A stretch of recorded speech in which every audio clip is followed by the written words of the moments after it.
কি যেন লিখেছে যে আসিফ হুজুরকে দিনে কতগুলো মেয়ে বিয়ের প্রপোজাল দেয়। আমি কি রে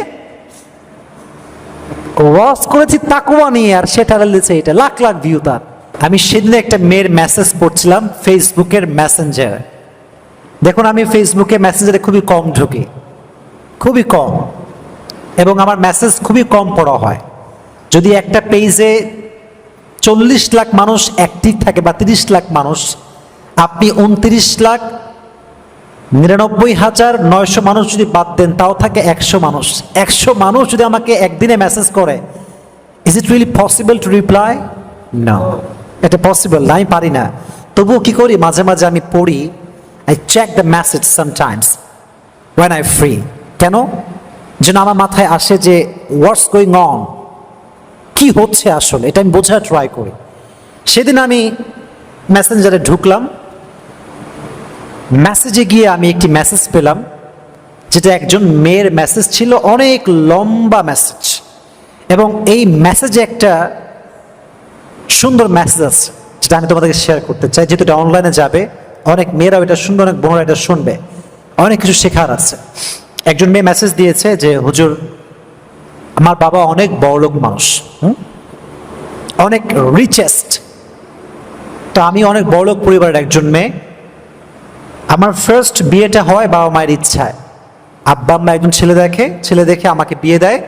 ছেলেটা অনেক ভালো, সেই হিসেবে আমাকে বিয়ে দেওয়া হয়েছে, এবং আমি জানি যে yes, he is a good person, তাকে বিয়ে করতে হবে আমার, আমি বিয়ে করেছি। কিন্তু হুজুর আমি আপনাকে কি বলবো, সে মেসেজগুলো এভাবে লিখেছে। বিয়ের পর দেখলাম যে তার character is totally has changed, পরিবর্তন হয়ে গিয়েছে। তার কথাবার্তা আগের মতো নেই, তার অ্যাটিটিউড চেঞ্জ। ওয়াইফের সঙ্গে যে বিনয়ের সঙ্গে কথা বলতে হয়, ভালোবেসে কথা বলতে হয়, এটা সে বোঝেই না, জানেই না। আমি অনেক ছোট ছিলাম সে সময়ের কথা, তা আমি কিছু বুঝতাম না যে আসলে স্বামী এরকম কেন করে। একটু বড় হওয়ার পরে বুঝতে পারলাম ছেলেটা আসলে আমাকে বিয়ে করে নাই, আমার বাবার টাকাকে বিয়ে করছে। সে আমার সঙ্গে বিয়ে বসে নাই, টাকার সঙ্গে বিয়ে বসেছে। তো আমার আব্বা এরই মাঝে, মানে এই বিয়ের মাঝেই তাকে এত কিছু দিয়েছে যে তাকে আর ডান বাম তাকাতে হবে না। তো সে আমাকে পরোয়া করে না। অনেক দিন ট্রাই করেছি কনভিন্স করার, তার সঙ্গে মানিয়ে থাকার। মেয়েরা অনেক মানিয়ে থাকে, পরিবার, হাজারো পরিবার টিকে আছে শুধুমাত্র একটা নারীর ইচ্ছার উপরে।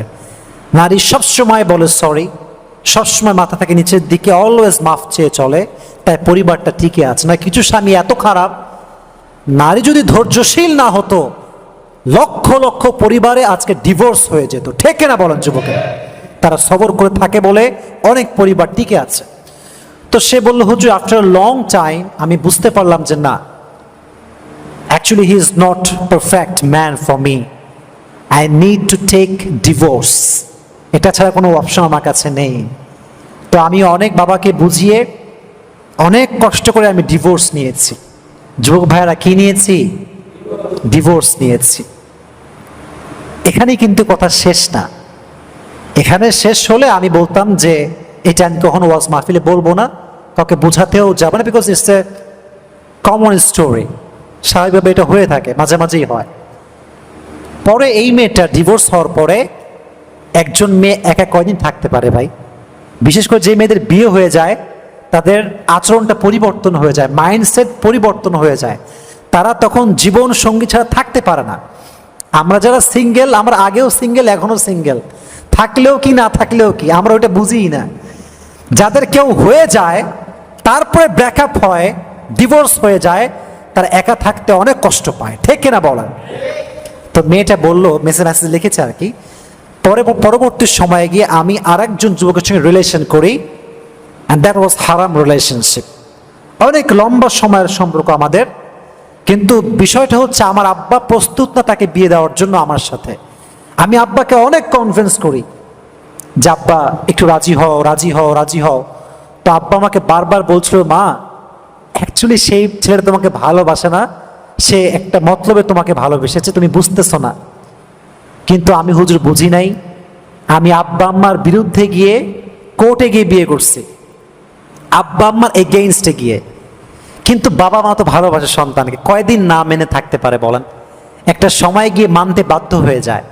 তো সেই মেয়েকে বিয়ের কিছুদিন পরে একটা মাত্র মেয়ে সন্তান যার একটা হয়, চাই সে ছেলে হোক কিংবা মেয়ে হোক, আব্বা আম্মা তার প্রতি সবসময় দুর্বল থাকে। যেমন আমার বাবার একটাই ছেলে হচ্ছে আমি উল্টা করলেও আব্বা আমার ভালোবাসে, ঠিক করলেও ভালোবাসে, কারণ আমি একটাই ছেলে। একটা ছেলে যার হয় কি যে উইকনেস কাজ করে, ওইটা বাবা মা বোঝে, আর কেউ বোঝে না।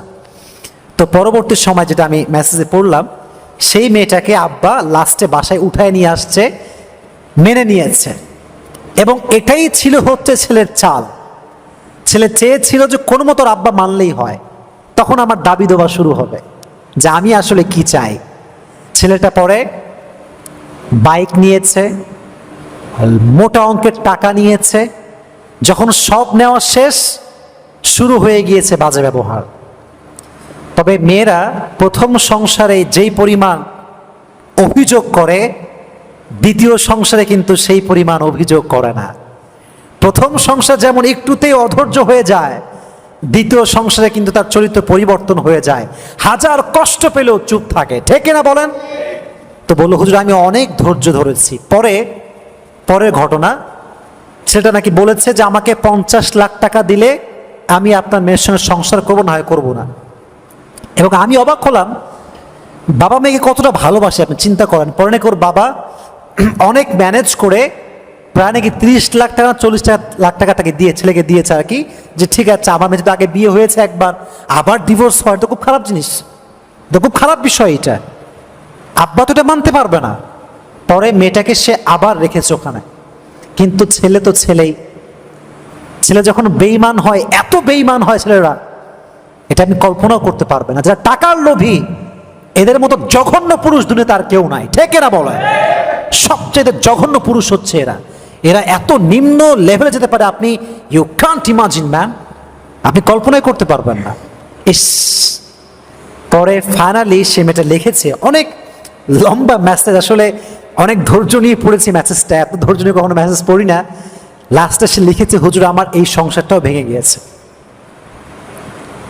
তো আমি শুধু এতটুকুই ভাবলাম, আল্লাহ সবাইকে সব দিক থেকে সুখ দেয় না। হ্যাঁ, বাপ কোটিপতি কিন্তু মেয়ের ডিভোর্স হয়ে গিয়েছে 2 বার।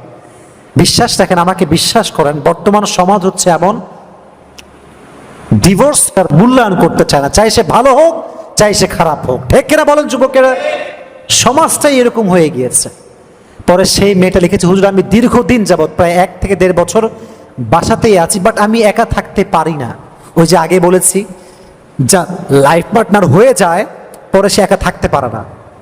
পরে মেয়েটা আমাকে লিখেছে, হুজুর আমি কি করতে পারি, আপনি একটু আমাকে হেল্প করেন, কোনো দিনদার কাউকে আমি পাই কিনা, এরকম আমাকে হেল্প করেন। কিন্তু আমি ভাবতেছি এইটা যুব সমাজে এখন আমাদের যে লেভেল, আমাদের যে চিন্তাধারা, একবার ডিভোর্স হইলে কেউ বিয়ে করতে চায় না।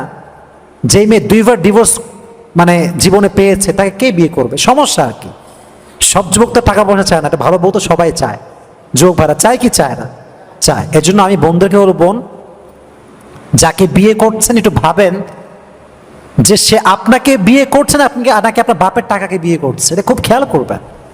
অনেক যুবক ভাবে যে খালি একটা বড়লোকের মেয়ে পাইলে হয়, টাকা পয়সা নিব, যৌতুক নিব, ইস্টাবলিশ আমি হয়ে যাব যখন, বাস আই উইল লিভ, আমি পালাবো, আমাকে আর কেউ খুঁজে পাবে না। এরকম বদমাইশ গাদ্দার যুবক আপনার বাংলাদেশে আছে না নাই? আপনার বলো না কেন, আছে না নাই? অনেক আছে। তবে মাথায় রাখবেন, আল্লাহর মায়ের হচ্ছে সবচেয়ে বড় মায়ের।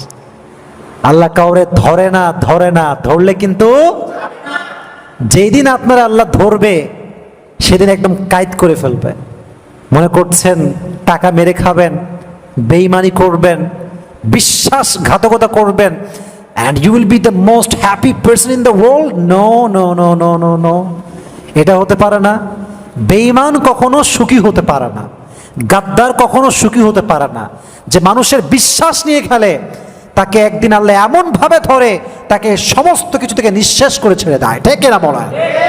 আল্লাহ যুবকদেরকে হেদায়েত দান করুন, সকলেই পড়ে আমিন। যেই মেয়েগুলো ডিভোর্স হয়ে গিয়েছে, তালাক প্রাপ্ত মেয়ে, আল্লাহ প্রত্যেকটা মেয়েকে ধৈর্যশীল হয়ে তাদের জীবনকে চালাবার তৌফিক দান করে, সকলেই মন খুলে পড়া আমিন। যুবক ভাইরা আজ থেকে ভাই বেঈমানি করো না কারোর সাথে, হ্যাঁ। করো না এটা, এটা করে আসলে শান্তি পাবা না। সাময়িক সুখের জন্য কিছু করে আজীবনের সুখ হারানো যাবে না। তো যে কথাগুলো বললাম, নারীদের পর্দা লাগবে, বেঈমান পুরুষ থেকে বেঁচে থাকা লাগবে। আল্লাহ বোনদেরকে হেফাজত করুন, সকলেই পড়া আমিন। আপনার মিডিয়ার ভাড়া যেন একটা ক্যাপশন উল্টাপাল্টা দিয়ে নাই ভিডিওটার লাস্ট কথাটা, আমার লেখেন না যে আসিফ হুজুরকে কোন মেয়ে বিবাহের প্রস্তাব দিল, উল্টাপাল্টা দিয়ে দেয় আজীব। সেদিকে দেখছি ইউটিউবে কি যেন লিখেছে যে আসিফ হুজুরকে দিনে কতগুলো মেয়ে বিয়ের প্রপোজাল দেয়। আমি কি রে, ওয়াজ করেছি তাকুয়া নিয়ে, আর সেটা লিখেছে এটা লাখ লাখ ভিউ তার। এটা ঠিক না, এই কাজগুলো আপনারা করবেন না। যদিও আপনারা সবাই ভালো, মাশাআল্লাহ খুব ভালো মানুষ আপনারা। মিডিয়ার থাম্বনেলটা অনেক বেশি জরুরি। থাম্বনেল উল্টাপাল্টা হইলে মারামারির কোনো শেষ নাই। আর আমি তো মাশাআল্লাহ সবচেয়ে মাজলুম মানুষ হচ্ছে আমি ডানে গেলেও ভুল, অবস্থা খুবই খারাপ আমার। যাই হোক, তবুও আমাকে আল্লাহ ধৈর্য দিয়েছে, শক্তি দিয়েছে। আচ্ছা, তোমরা কখনো দেখেছো যে আমি কারো বিরুদ্ধে কথা বলি? দেখছো কখনো? কাউকে নিয়ে বদনাম করছি কখন দেখছো তোমরা? না, ওই কোয়ালিটি আমার ভিতরে নাই। কোনো হুজুরকে নিয়ে ভাবার সময় আমার কাছে নেই ভাই। আমি আমার নিজের দোষ দেখলে এত দোষ আমার, I am just blind about my mistakes. Everyone is like that. নিজের দোষ কেউ দেখতে চায় না, সবাই অন্ধ। না ভাই, এটা আমার ভুল হতে পারে, আমিও ভুল করতে পারি, ভাবসাবে এরকম। আমার অনেক ভুল আছে, মাফ চাই, দোয়া চাই, সবাই দোয়া করবেন, ঠিক আছে ইনশাআল্লাহ। তো যেহেতু আগামীকাল হওয়ার কথা ছিল আমাদের প্রোগ্রামটা, আজকে করলাম, because tomorrow we have a program in Dhaka and will go ইনশাআল্লাহ টুমরো। সো কালকে আসা হবে না। যারা আপনারা এসেছেন আগামী সপ্তাহে আবার আসবেন, ঠিক আছে ইনশাআল্লাহ। আর যারা ফেসবুক মেসেঞ্জারে আছেন আপনারা ট্রাই করবেন, আমি বলছি যারা মেসেঞ্জারে আছেন গ্রুপে অন্যদেরকে, যারা আপনার আশেপাশের ফ্রেন্ড আছে ইনভাইট দিবেন, ওখানে অ্যাড করে দিবেন, ঠিক আছে, যেন আমরা মেসেজ করে তারা দেখতে পাই এবং তারা চলে আসে। 15-20 জন 40 জন যা হয় আমরা দিনের কাজ আমরা করে যাব, ঠিক আছে ইনশাআল্লাহ। আল্লাহ আমাদের তৌফিক দান করুন, সকলেই মন খুলে পড়া আমিন।